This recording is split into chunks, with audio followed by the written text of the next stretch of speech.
टंडोबागो शहर के तारीख़ी हायर सेकेंडरी स्कूल मीर ग़ुलाम मोहम्मद ख़ान टालपुर के उस्ताद शहर में अमन अमान की सूरत ख़राब थियण ऐं मेन प्राइमरी स्कूल टंडोबागो के हेड मास्टर साईं शफ़ी मोहम्मद कमरानी के पुट खां थियल फुर वारी वारदात ख़िलाफ़ स्कूल के इंचार्ज प्रिंसिपल साईं इम्तियाज़ अली भान, अब्दुल बासित चांडियो,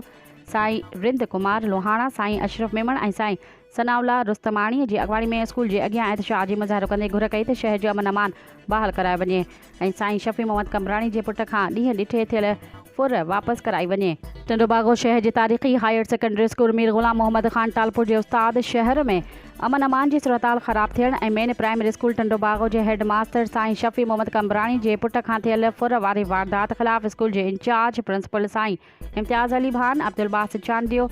साईं रिंद कुमार लोहाणा, साईं अशरफ मेमण ऐं साईं सनाउल्ला रुस्तमाणी की अगवाणी में स्कूल के अॻियां एहतजाज जी मुज़ाहिरो कंदे घुर कई त शहर जो अमन अमान बहाल करायो वञे ऐं साईं शफ़ी मोहम्मद कमरानी के पुट खां ॾींहं ॾिठे थियल फुर वापस कराई वञे। रिपोर्ट निसार मेमण, लाड़वाइस न्यूज़ टंडोबागो।